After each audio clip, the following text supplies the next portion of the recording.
You guys having a good day? I'm Dr. Boyce Watkins from Your Black World and the Black Business School, and I want to say hello to everybody who's watching on drboycetv.com. That's drboycetv.com. This is the home for intelligent Black people. So if you're not Black intelligent, you may want to get the fuck out. This is not the place for you.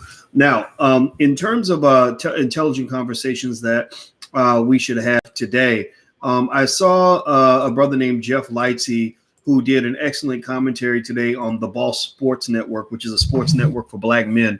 It's thebosssportsnetwork.com, THE. At the bosssportsnetwork.com, Jeff Lightsey brought to my attention an interesting story about a guy by the name of Antonio Brown. Now, give me a yes or no if you have paid any attention to any of the latest antics of Antonio Brown. Give me a yes or no if you know the latest story about Antonio Brown. This brother is really interesting. He's into a lot of crazy stuff. It's really kind of sad, actually, to watch. And I want to give a perspective that goes a little bit deeper than us just talking about, it's a damn shame that he keeps acting this way.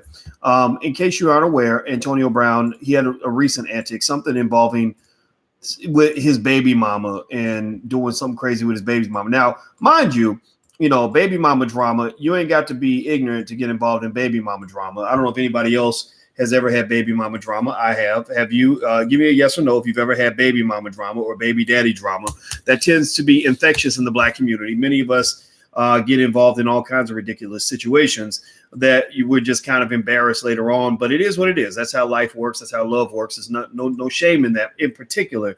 Although I do suggest, just if you're able to control it, be thoughtful about who you choose to have kids with, because if you choose the wrong person, that can mess everything up. But here's the deal. Antonio's involved in some baby mama drama. It got out of hand and it ended up in the news, just like everything else Antonio Brown is doing. And it's kind of crazy to watch. It's kind of crazy to watch because you had teams like the New England Patriots in the playoffs this year who have wide receivers that are so mediocre that I'm sure my late grandmama could have been one of their best receivers on the roster. I think grandma, before she passed, could have probably caught some Tom Brady passes a little bit better than the wide receivers that they have on the Patriots this year. And so you would think, when you look at teams like the Patriots or even the Tennessee Titans, who don't have the best wide receivers in the world, why would you allow Antonio Brown, who was in, the opinion of many, the best wide receiver in the NFL, sit on the sidelines? Why would you let him sit on the sidelines when you could just call him up, pay him some money, get him on the roster, and possibly win a Super Bowl? Well, it's because the dude's a little bit crazy. He's a little off. He ain't normal. He brings a lot to the table that ain't got nothing to do with football. Now, before I dig into this, do me a favor, hit the thumbs up button if you're watching. Please hit the thumbs up button. I want to say hi to Instagram. You guys are on The Real Boyce Watkins. That's my Instagram, The Real Boyce Watkins. So you can follow me on the gram at The Real Boyce Watkins. And also, everybody on the gram, I'm going to have to shut you guys off in a second. So if you want to follow the conversation, just go to drboycetv.com. That's on YouTube, drboycetv.com, because we're going to talk a little bit about Antonio Brown. But here's what I want to do. Out of respect for this brother, one thing I want to do is, you guys know that I have railed on Antonio Brown, right? You guys, I got to know, just so you know, I had some people that I lost a couple friends because they got mad at me because of what I was saying about Lizzo, but I really wasn't ever actually talking about Lizzo. I was talking about white supremacy and the perpetuation of the Mammy Jezebel stereotype as a pathway to Black success. So I've actually never talked about Lizzo, but you know how the media is. Y'all know how media is. Media is going to make it into what they're going to make it into. And they wanted to make it into a Black man having toxic masculinity and not congratulating a Black woman for being so fat that she's going to probably fall over. A poor thing might fall over of a heart attack or diabetes or stroke any minute now. But they want to make it into, Black man versus Black woman. That's their narrative. That's what they want to do. I give zero shits about any of that. But I probably went harder on Antonio Brown than I did Lizzo. I'm going to just tell you true. I probably went harder on Mr. Brown than I went on Lizzo.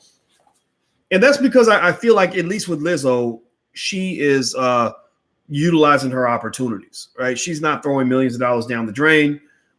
She's not getting into all the chaos and the ridiculousness that Antonio Brown's getting into. I can't watch. I used to follow this brother on Instagram. I can't do it no more. I just can't.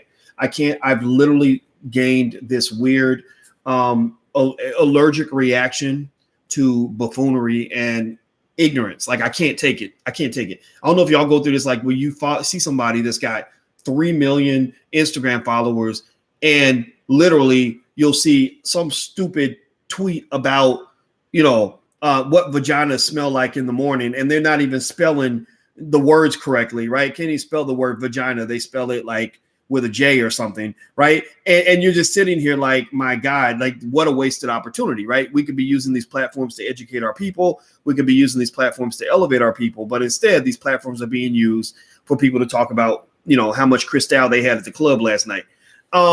So I couldn't follow Antonio anymore because of that. I don't have that much tolerance from ignorance, especially from Black men, because Black men are at war and they're using you to basically destroy you. That's what they're basically doing to you. But with Antonio Brown, here's the thing. After I did certainly go in extensively on the fact that he's wasting a lot of opportunities, I wish he would do something different with his life. I actually realized I needed to make one more point very, very clear. I don't believe that Antonio Brown has much of a choice right now. I don't believe that Antonio Brown is choosing to throw his life away. And let me tell you what. Well, there's this little thing. Give me a yes or no if you followed any of this, but there's a little thing in the NFL about brain damage. It's this thing called CTE. It's a very long word. I'm not going to try to pronounce it because I'll probably pronounce it wrong. But basically, it means you're messed up in the head, chronic traumatic encephalopathy. Damn, I think I actually pronounced it okay. Did I do all right? Tell me if I pronounced it okay. So CTE is a brain disease that is affecting a lot of professional athletes, a large percentage, a majority of the athletes. They're mostly coming from your communities. These are the men that would have been your brothers, your husbands, your fathers in your community. But many of them are going to the NFL and they're getting brain damage. Aaron Hernandez from the Patriots would probably be a great example because Aaron Hernandez did some things that made absolutely no sense. He was Antonio Brown before Antonio Brown came along. And before Aaron Hernandez was Antonio Brown, before Aaron Hernandez, the original Antonio Brown or Aaron Hernandez that did things that didn't make any sense was there's another guy named Lawrence Phillips. Anybody remember Lawrence Phillips? Any football fans in here remember Lawrence Phillips and how great he was? This guy played for Nebraska and could just run that ball like nobody's business, but he kept ending up in these situations, and these situations ended up ruining his career. So on one hand, you would say, okay, this is just bad judgment. What's wrong with these guys? Why don't they get it together? And in many cases, that is accurate, right? But here's what you got to understand, and this is important. This is important in terms of shifting the narrative that we as Black people have to have about what's going on with these guys, is the majority of them have been hit in the head so many times that their brains are not working right. And if your brain is not working right, you're going to do things that don't make any sense. Let me give an example. There was a man, I read this story one time, and this man said that he was feeling really scared and really bad and he fessed up to his wife. His wife said, "What's wrong?" He said, "I don't know what happened, but I'm physically attracted to my own daughters." Like, he was saying, I want to actually sleep with my daughter. And he said, and now the thing was, he felt it, but he was, man enough to know that that's not what you're supposed to do, right? He's a good person. So he's like, I don't want to feel this way. I don't want to be attracted to children, right? But that's what he felt. And he didn't know what the hell was going on. So his wife, doing what a good mother does, she called the cops. She just called the cops on him and said, I don't want this around my children. Well, let me tell you what happened. He went to the doctor. And when they went to the doctor, they found out that he had a brain tumor. He had something wrong with his brain that was causing a certain part of his brain to react in a way that was not normal, was not natural. So brain damage caused him to want to do things that he normally would not do. So you know what they did? They went in, they did surgery, they did brain surgery. And when they fixed the tumor or removed the tumor, he was back to normal. He wasn't attracted to children anymore. And then 6-8 months later, he started being attracted to children again. He told his wife, she called the cops, and they found out that the tumor had come back. So why do I bring the story up? Well, I bring the story up because a lot of times when people do things that don't make no damn sense, where you're like, what's wrong with them? What are they thinking? Sometimes we forget that person might literally be crazy. Physical ailments you can see. Like you can see if a person's got a broken leg or a broken arm or missing hands, but you can't see if something in the brain is not working. So some of y'all probably got relatives that have some mental illness. I don't know, anybody else got some mentally ill relatives or some relatives that do stuff that just don't make no sense, and you're like, what's wrong with you? And I think that perhaps, and Alicia would appreciate this because she's a mental health counselor. She's literally right now doing therapy with clients right now as we speak. She would appreciate the fact that we as a community start acknowledging how mental health can shape some of the choices that people make. Okay, so let's acknowledge that and try to be patient with the relatives in our family who are dealing with that. Now, before I move on, do me a favor, please hit the thumbs up button, hit the share button, hit the subscribe button. Dynast Muhammad says, did you see my question? No, I did not. Thank you for your donation. I appreciate it, but I didn't see your question. If you ever ask me, if you ever ask me if I saw your question, I get about 1,000 questions every podcast. So you'd be better off saying, here's my question again, as opposed to saying, did you see my question? Because I can't scroll back and find it. So I apologize for that, but that's just kind of what it is. Also, some of you are asking about how to invest in the stock market, stuff like that. We have a stock market program that's really good. You can get a 30-day free trial if you want to try it out. 30 days totally free, and there's a money back guarantee. If you're not happy, completely happy, and you don't feel like it's the best thing that ever happened for you, then you should get your money back. But feel free to go check it out. If you want to do a 30-day free trial, go to theblackstockmarketprogram.com. THE, that's theblackstockmarketprogram.com. All right, so let me dig in and read a little bit more about CTE. Here's what's fascinating. Okay, so when they did a study, this is from the Concussion Legacy Foundation, and check this out.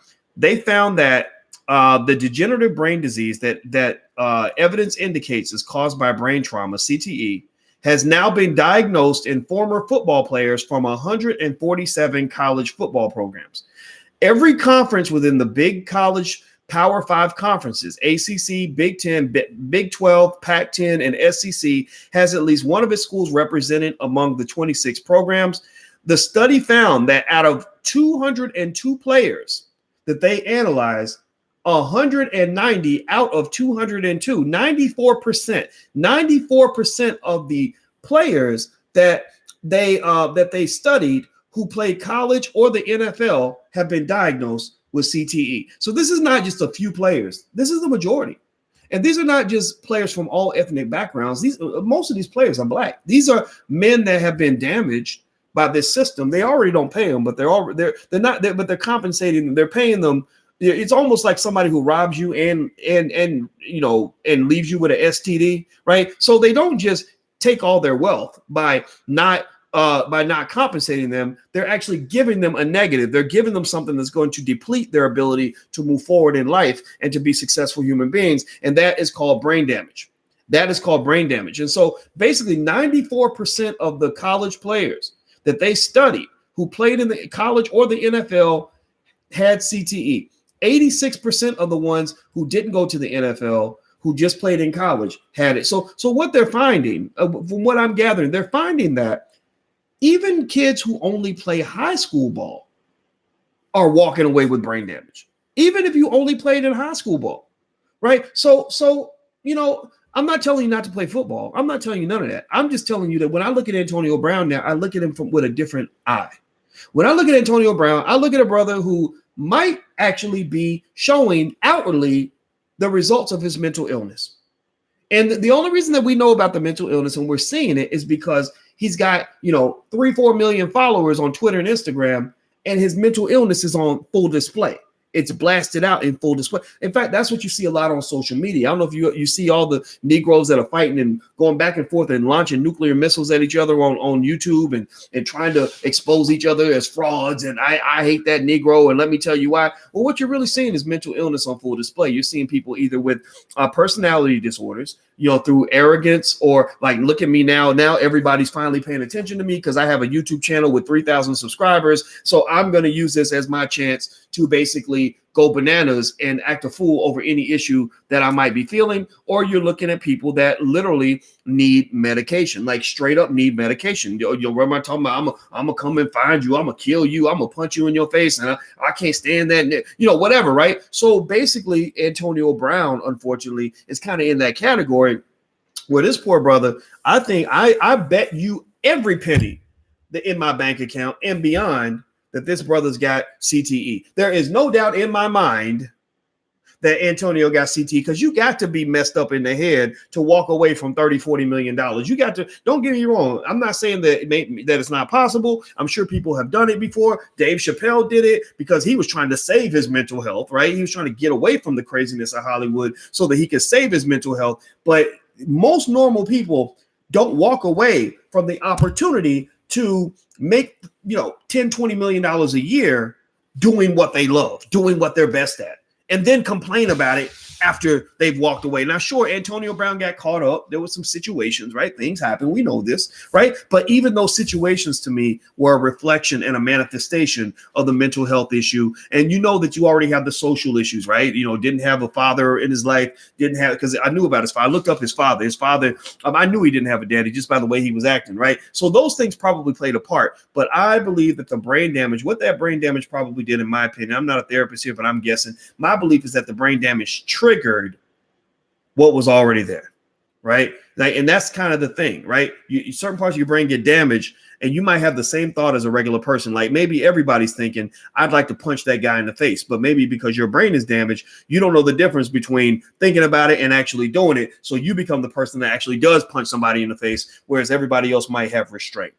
Okay, so do me a favor. If you're on Instagram, I'm about to shut the Instagram off. If you guys want to finish the conversation, you can go to drboycetv.com. That's drboycetv.com. We're on YouTube.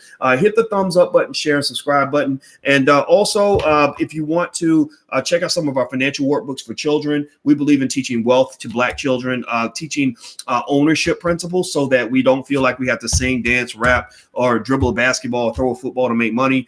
We want to train young people to be owners of the team. I believe Black people should have our own sports league. I believe that within the next 50 years, we will have that in every major sport. It's just a matter of creating the thinking of entrepreneurs and stuff like that. So we have a great Black business school for children. You can go check it out. It's at blackmillionairesoftomorrow.com. That's blackmillionairesoftomorrow.com. We teach all the principles of wealth, all the principles of entrepreneurship, how to be a producer versus a consumer, what it means to be an owner versus a renter, all these little things that children should learn at an early age. So feel free to go check that out at blackmillionairesoftomorrow.com. Please hit the thumbs up button and the share button and subscribe button if you haven't done this yet. All right, so let me keep talking about Antonio Brown. Okay, so the other interesting thing about Antonio Brown is that, in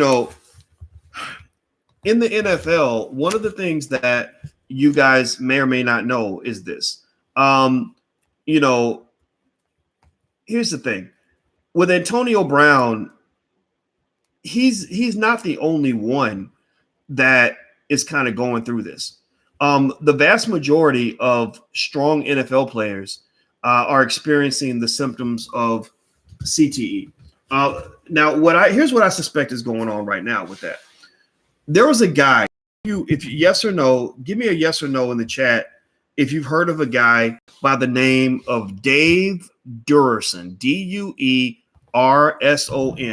Give me a yes or no in the chat if you've ever heard of a guy by the name of Dave Duerson. Now, while you ask me that question, or while you answer that question, give me a yes or no in the chat. I'm going to tell you a little bit about Dave because I want to show this brother the respect that he deserves. So Dave Duerson, let me see. I pulled him up on Wikipedia. And let me read some of what's here. Wikipedia isn't always 100% accurate, but it's accurate enough for us to have a conversation about this extraordinary Black man. Dave played for Notre Dame, if I'm not mistaken, in college.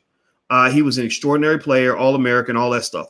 It was a 4-time Pro Bowler, made the Pro Bowl 4 times. The Pro Bowl is where you go if you're a great player. If you're a great player, you make the Pro Bowl. Antonio Brown was a Pro Bowler. The Tom Brady, guys like that tend to be Pro Bowlers, etc. It's the 2-time AP second team All-Pro, NFL Man of the Year in 1987, and he won the Super Bowl 2 times.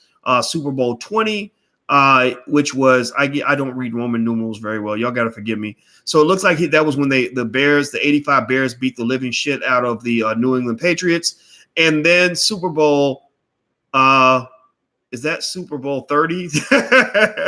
Let's see, between the Buffalo Bills and the New York Giants. Okay, in the 1990 season. Okay, so maybe I got the Roman numerals wrong, but you know what I mean. You get it. You get what I'm saying. All right. So Dave Duerson played for the Bears and some other teams. For the Bears for 6 years, the Giants for 1 year, and the Phoenix Cardinals for 3 years. He was NFL Man of the Year, and he wasn't just a great player. He was a great person in terms of achievement, right? I don't know him, as a human being. I just knew him in terms of what he was accomplishing as a man, right? And he was a black man that I had respect for.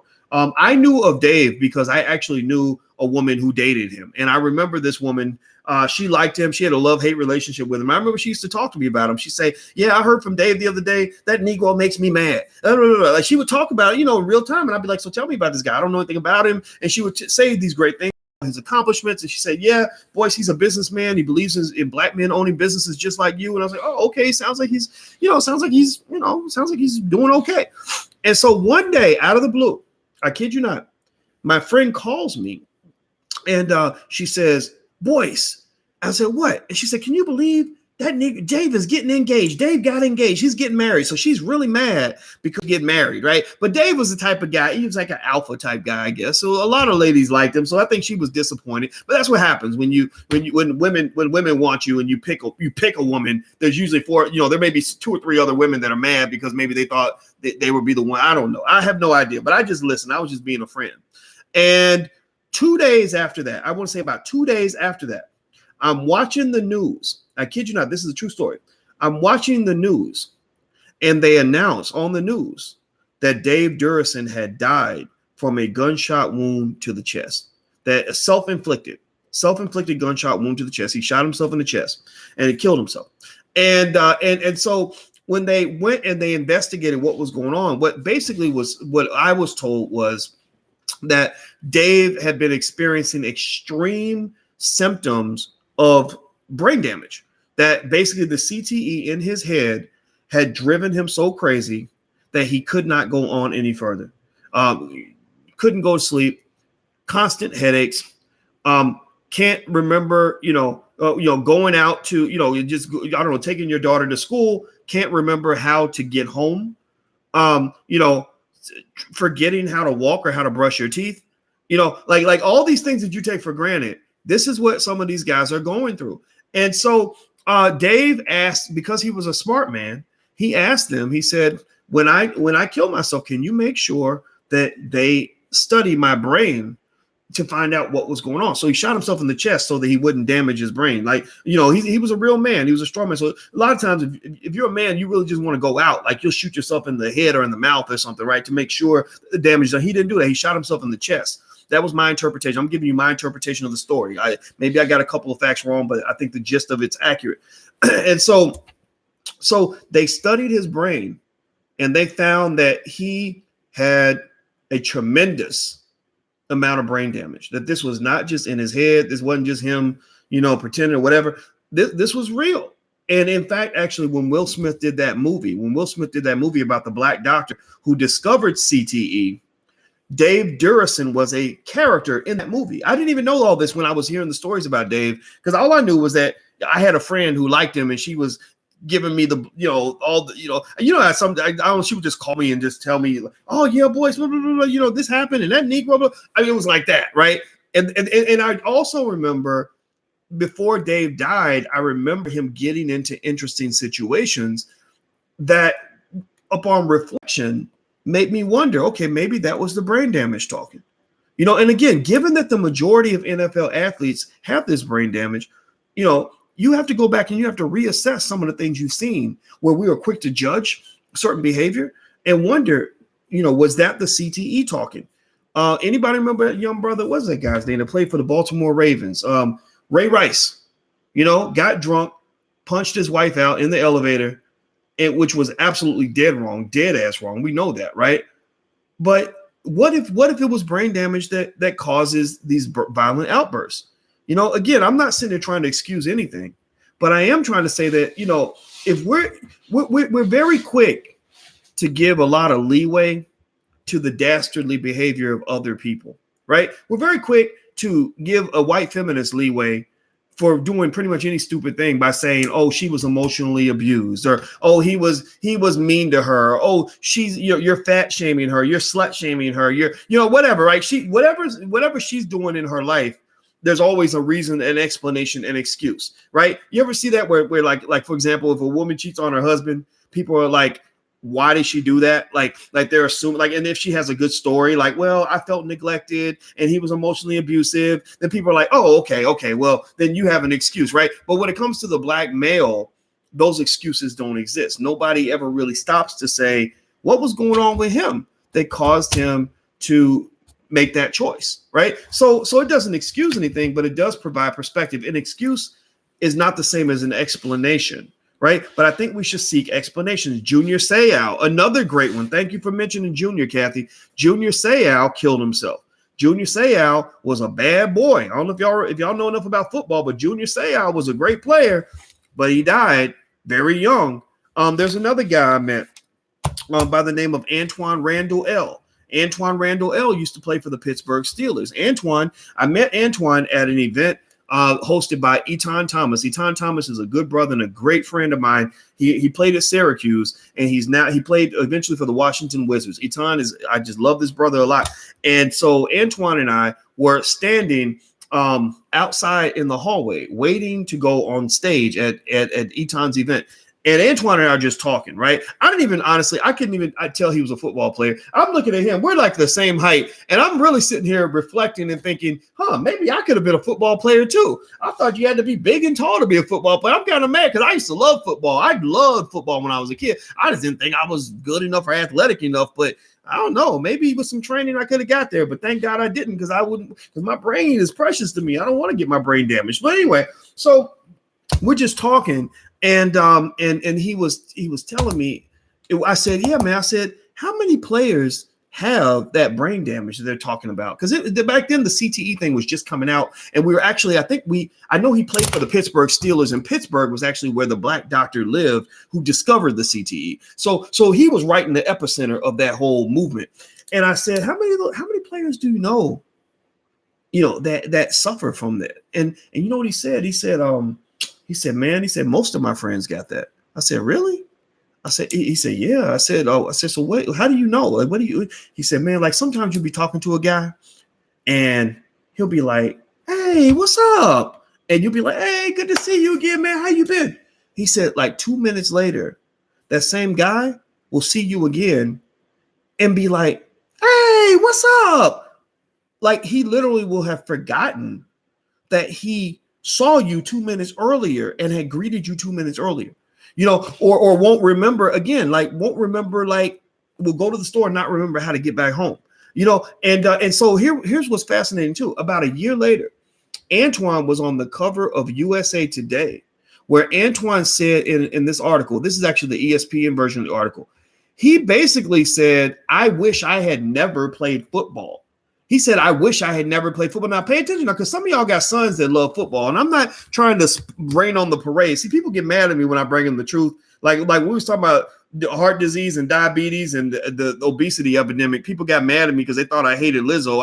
I don't hate Lizzo. I just hate the lie, right? So I just hate watching people die. I don't want to see my loved ones die because we've celebrated obesity, right? So the same thing is true here. I don't hate football. I love football, but I don't love the results. I mean, Antoine had a dream career. Like Antoine had a great career. Let me see if I can dig this up. Do me a favor, hit the thumbs up button if you haven't done this yet. If you're on Facebook, could you share this to your page? I would really appreciate if you shared it to your page. And also, if you're watching on YouTube, please hit the thumbs up button, hit the subscribe button, and hit the notification bell so you'll be notified when we go live. Because you guys know we talk about stuff other people don't talk about. So this is an excellent platform. So here's what Antoine did as an athlete. Number one, he was a Super Bowl champion, which is the dream of every football player.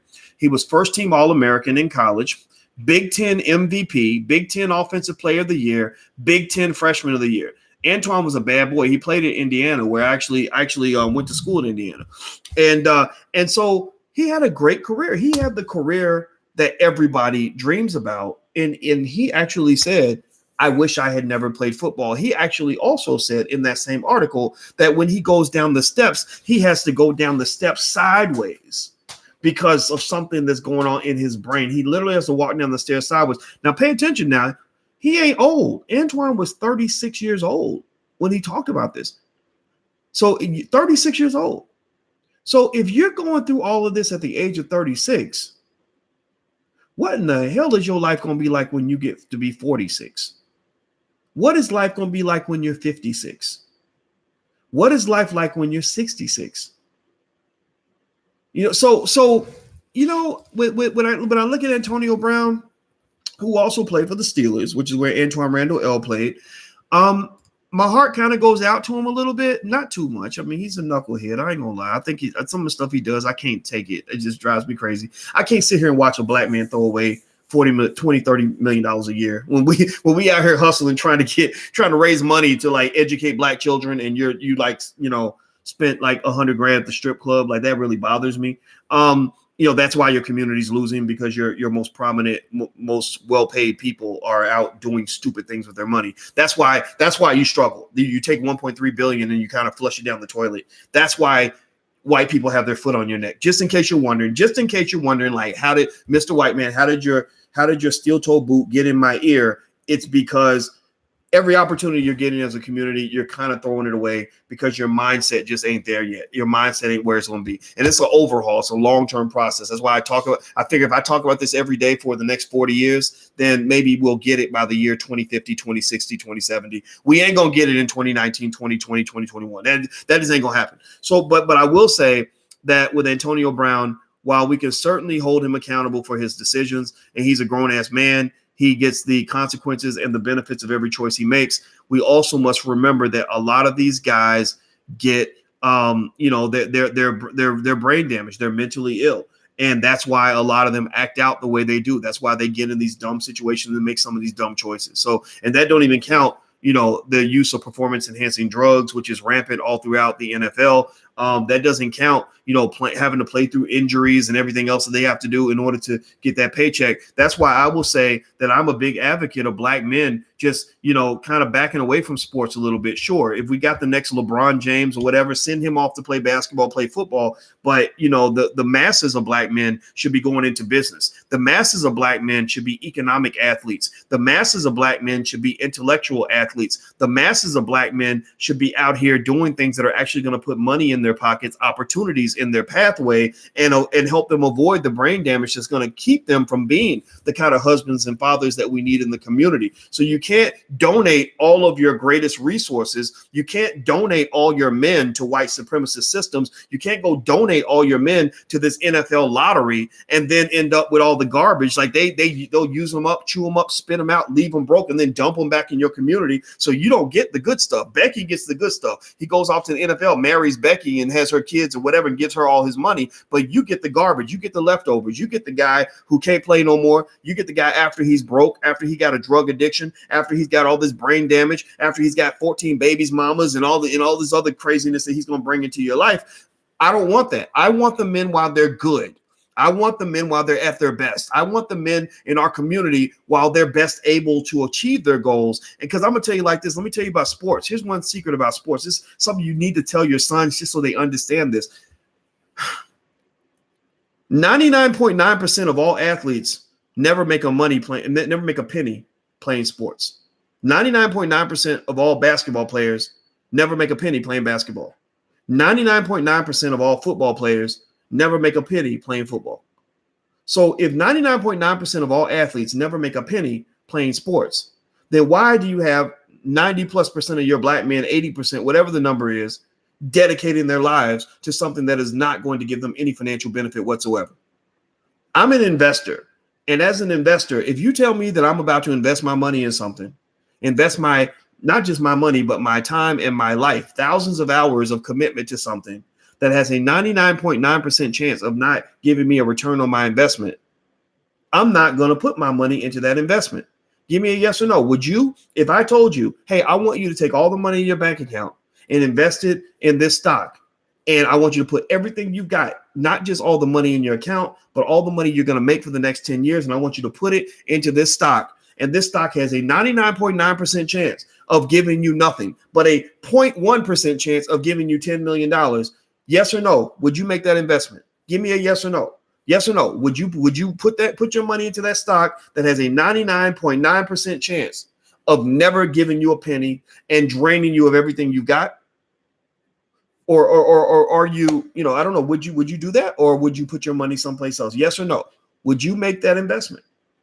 And that's what I'm telling you. When you have these young brothers that dedicate all their lives, thousands of hours that could have been spent studying, thousands of hours that could have been spent learning how to start a business, thousands of hours that could have been spent learning how to invest, learning how to get money, learning how to sell, learning how to do math, thousands of hours that could have been spent learning how to become a medical doctor like Myron Rolle, who walked away from the NFL so he could become Dr. Myron Rolle, right? Not thousands of hours they could have been spent doing almost anything else that would have given them a guaranteed return on investment or a very high probability of success.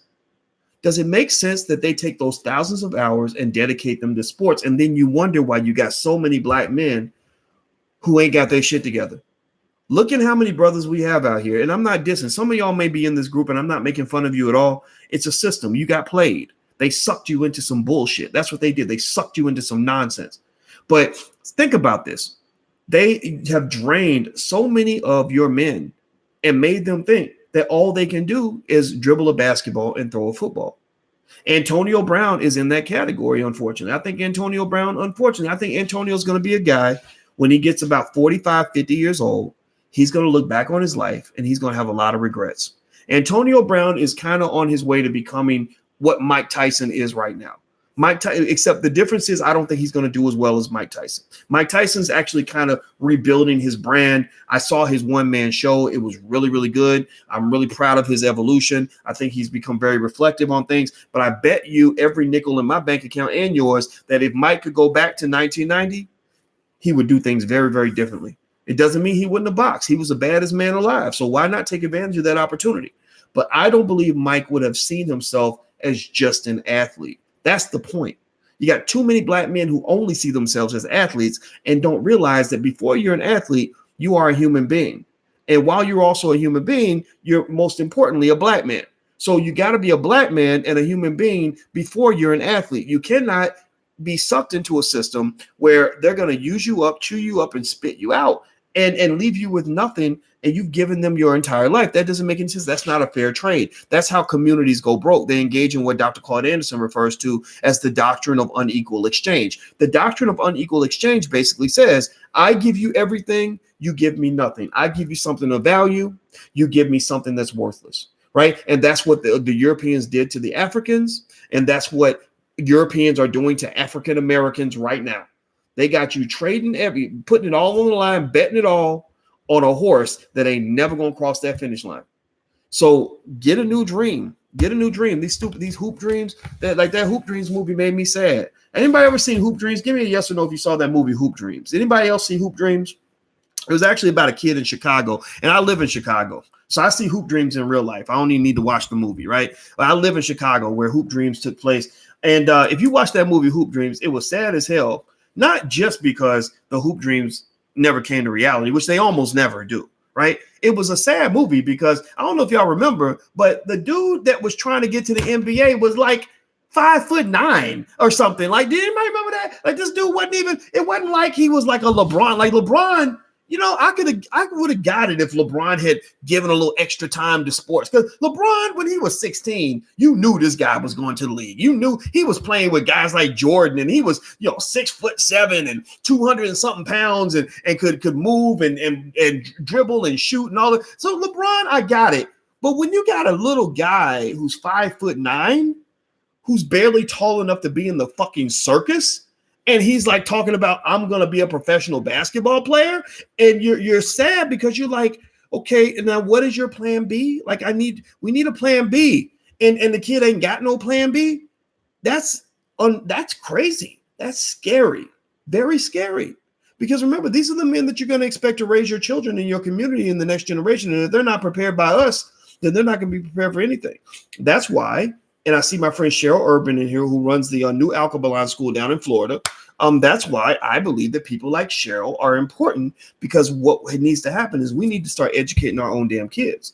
Because if you keep letting these other folks educate your kids, they're going to keep growing them up to become literally a social and economic and political and psychological wasteland. That's what you're creating. You're creating a wasted product of a strong, sturdy black man. Have you ever seen this? Anybody ever been sad where you see like a good, strong, intelligent black man who could have done something amazing, like he could have built rocket ships or invented a cure for cancer or whatever, or maybe gone off and become a billionaire, but somebody raised him to think he was meant to be nothing but a thug, or he thinks he's out here talking about my job is pimping hoes, or just stupid stuff like he's into nonsense, like he wants to sit around and smoke all day and drink all day or whatever. Like that's kind of what's happening. Like they're taking your greatest soldiers and they're turning them into garbage products.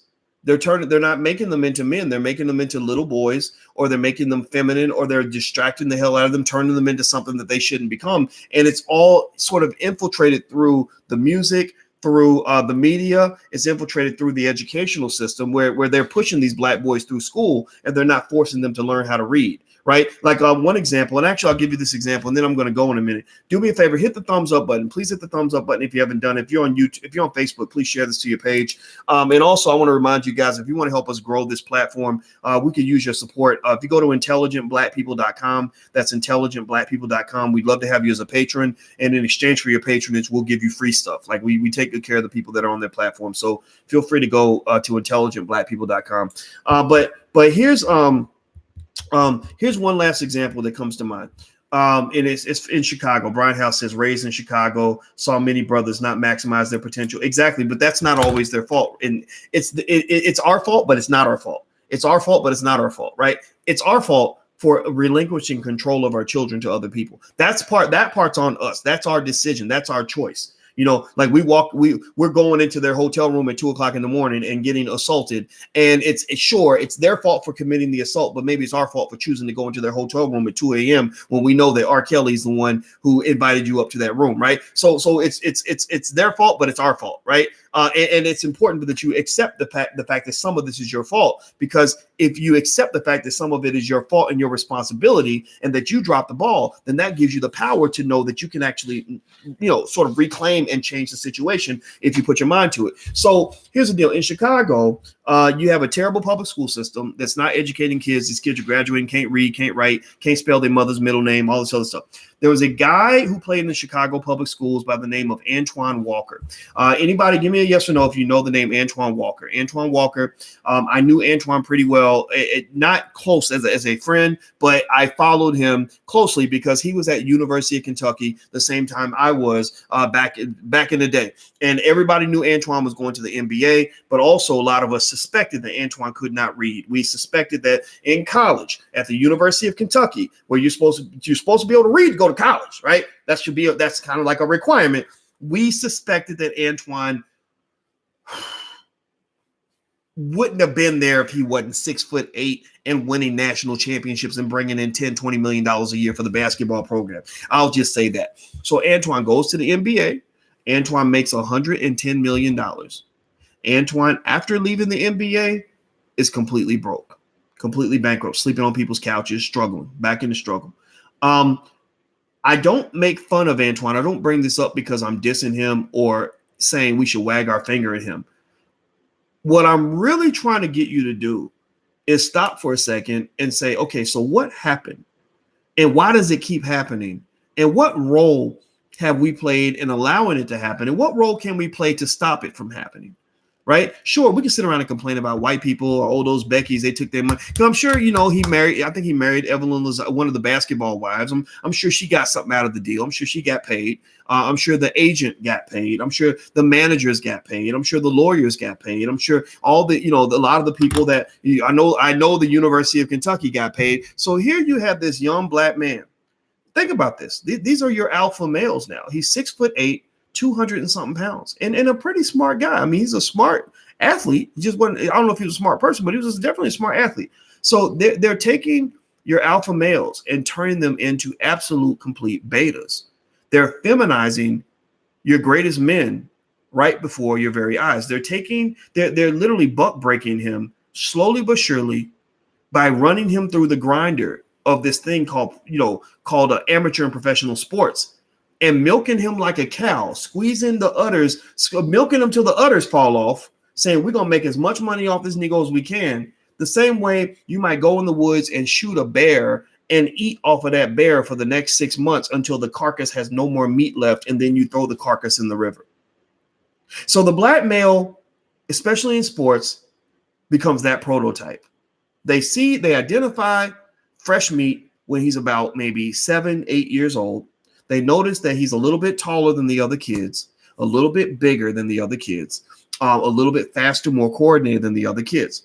And then they go to his mama, his single mama, and they say, when you going to bring your son out for football? Right? So the mama doesn't know better. So she starts bringing the boy out for football. Now he's been prepared mentally for this as well, because he's been watching football on TV, because these are the images that he's consistently exposed to. The most respected images in his community are black male athletes and rappers that he's seen on TV. So he's already ready. He's already been indoctrinated, and he's fully prepared to be a white supremacist. He's already been trained to be a white supremacist, in the sense that he's been trained to know what his place is in a white supremacist society. You don't have to make a 7-year-old boy want to become an athlete. You don't have to make a 7-year-old boy want to become a rapper. A lot of times they go to school and their friends are already glorifying and idolizing rappers, no matter how ignorant or ridiculous they are, no matter how much they're promoting drug addiction, no matter how much they're promoting black genocide and violence. That's what he's already been wired for. So it becomes a beautiful partnership. It's like, I want to use you up as an athlete, and you want to be used as an athlete because somebody allowed you to grow up believing that all you could do was play sports.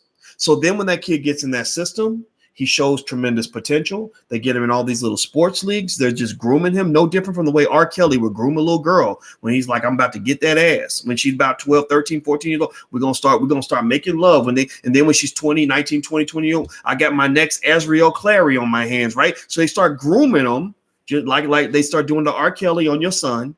And grooming him and preparing him to basically be as ignorant as possible. He's not going to be asked to take the same tests as the other kids. They're going to pass him through school so he can stay eligible to play sports. And they're also going to keep pumping his head up with all this positive validation that comes from being the man in the school, from scoring the most points, from winning the championships. And then the next thing you know, he's sucked into the culture. And then when I come along, when a nerd, a dork like me comes along and says, hey, black man, you should own a business. Hey, black man, you should be ready to take care of your family. Hey, black man, we got to stand together because we're in this war. He don't want to hear that shit. He don't want to hear none of that, right? Because I mean, think about this. He's mad. He's up to his eyeballs in Becky's and money and fame and glory and false respect. So he's thinking like, this is my life. Like this, like I don't want to listen to guys like him. I want to go and become the next great star at the University of Alabama, right? So basically, your children get indoctrinated into this system. And I think that the question becomes, why are you handing your children over in the first place? I think that's the question we must ask ourselves, is like, is there a point where we're just going to say no? Well, is there a point where we're going to say, fuck you and your basketball? We're over here doing math, or you know what? We don't really, thank you for inviting my son to go get brain damage on the football field, but I'd rather him do something different. Or maybe you say, in addition to being a basketball player, I'm making sure my son has straight A's and that he knows how to be an entrepreneur and that he understands that basketball is something that you do as a child and you probably won't do this as an adult. We're not dream killers here because my son may have talent because black people are incredibly talented, but there's a million things he could do. And because he has a specific mindset, he's going to be successful no matter what, right? Like what is it in the community that we're doing that's going to kind of short circuit that process? Because I'm going to tell you what, in this house right now, I have a stepson. When I get married July 11th, which everybody's invited, it's going to be in the south side of Chicago. I'm going to put up an Eventbrite. Everybody can RSVP and come if you want to. When we get married, I'm going to have a stepson. My stepson is 16 years old, and he's, I think, 6'5". And every time he goes anywhere, all he hears is, "What, do you play basketball?" Or, "Oh, you should be playing basketball." I met his basketball coach. He did decide to play basketball, but he ain't no Michael Jordan. Let's just say that he ain't gonna be continuing the Bulls' legacy no time soon. And the coach comes up, and the coach is like, he should be so much better than he is. And I just smiled, and I said, yeah. I didn't know what to say. I didn't know what to say. I mean, part of me wanted to say, well, that's his business. That's his choice. Right? Or I maybe I thought about saying, well, actually he's going to be an engineer because he's good at math, and we all got straight A's up in his mug. Like that's what we thinking about. We ain't really trying to like give you another black boy to put in professional sport or to put in your amateur sports. Like that's not something that we're not investing our energy in that, right? Basketball is a game. It is something that we play. It's not something that we're thinking about as his ticket to the next level or whatever the hell you think it's supposed to be. Like, no, it's his height. He can do what he wants with it. And I watch him, and I also my goddaughter, the same thing, is a specimen of an athlete. She's 6'2". When she was 12 years old, she had big, strong hands, incredible coordination, and the strength of a grown man. So you don't think that coaches were licking their chops to get all over her, to get her to come to their school? She literally became the #1 high jumper in the United States, and high jumping isn't even her best event. That's what kind of athlete she is, right? And I saw this because I was a track coach, and I'm like, woo, if we just get her to do any sport, she's going to dominate, right? But the agreement we had was, look, your talent is your talent. I want you to be happy. And I care more about what's going on inside your head than I care about anything that's happening on this field. Sports is usually something that you do as a child. It's not something that's going to really play a big part in your life. So what happened with her? She got an athletic scholarship to Columbia, an Ivy League school. She got her degree. The whole time she was there, I think she was conference champion a couple of times because she was that talented. She could have done more. She could have been an Olympian. She could have been NCAA champ. I ain't give a shit. Why? Well, because that ain't where the opportunity is, man. Seriously, that's not where the big payoff is for anybody. Don't get me wrong. LeBron, God bless him. He's killing the game. I love it. But for every one LeBron, there's like 10,000 guys that tried to be LeBron who ended up with absolutely nothing. So sports is typically not a good investment for 99.9% of all black males out here. So if you want to play a sport, I say do it, because sports are fun. You can actually learn a lot about life by playing sports. In fact, you could actually become the greatest human being on earth by simply applying sports analogies to everything you do, because athletes, especially professional athletes, are some of the most disciplined and amazing people ever. And you can just learn a lot from the display of excellence that you'll see on a football field or basketball court. So there's a tremendous amount of admiration that goes there. But here's the deal. I'm an athlete too, right? You guys may not know this, but I'm a professional athlete too. The difference is that my sport does not involve a football. The difference is my sport does not involve a basketball. It does not involve a tennis racket. It does not involve a golf ball. My sport involves the game of life. I want to win the game of life. So the same way a coach makes a battle plan and X's and O's and lays out the strategy and the plan for execution and has training camp to get ready to win a Super Bowl, I think of my whole life as trying to win a Super Bowl and trying to use the same strategies I learned in sports to be able to win at everything I do in life. You know where I got that from? I got it from a lot of places, but one place I got it from actually was watching Michael Jordan. If you watch Michael Jordan's life, Michael Jordan was the greatest basketball player, arguably, in the history of this world. It definitely top 3. Some say Wilt Chamberlain might have been better. I'm not here to argue about that. But here's the deal. Michael Jordan makes more money now than he ever did as a basketball player. And I think I know exactly why. I have not met Mike yet, but I speculate that the reason Michael Jordan makes more money now than he ever did as an athlete is because Michael Jordan isn't just focused when he's playing basketball. Michael Jordan is determined and committed to every single thing he does. No matter what he's doing with you, he wants to be the best. He's going to prepare. He's going to challenge himself. He's going to push through the difficulties. He wants to win. And now he is a winner at life. For the most part, other than some political issues that we have with Jordan, right, in terms of his whole forgetting that he was black for about 25 years. I met the guys who run the Jordan brand, the brother Larry Miller and the president and the guys that run the company. These are good brothers. I've sat and talked to them for hours at a time. And the brothers that run the Jordan brand, the leadership there, are good people. I've never met Mike, though, and I can't say I've ever been impressed with Mike as a black man. But what I can say is that I've been very impressed with Michael Jordan, maybe not so much as a black man, but as a human. I think you can learn a lot from that ideology. What you see with a Jordan is you see a guy who takes the natural greatness that is instilled in black men that allows us to be the most dominant, fiercest athletes on the entire planet. And he's taken the principles that maybe he picked up from sports or maybe from his father, and he applies them to everything he does, which makes him a winner in life. I want our black men to win in life. I don't really care if they won football games or they played at the University of Tennessee and weren't getting paid the entire time. That means almost nothing to me. But if you become a winner in life, then you really got something that you can give to your children. You got something you can be proud of. You got something you can give back to your community. And then if you want to go back into sports, then shit, let's learn how to start businesses so that our black men can actually own the teams and own the leagues instead of always begging for a seat at the table. Because ain't nothing cool, ain't nothing powerful, ain't nothing sexy, ain't nothing extraordinary about a man who spends his whole life begging another man to give him an opportunity. That's what makes you look weak. That's what makes you look pathetic. And I believe that we are better than that. So going full circle, Antonio Brown, I wish him the very best. I think the brain damage is what's getting that poor guy.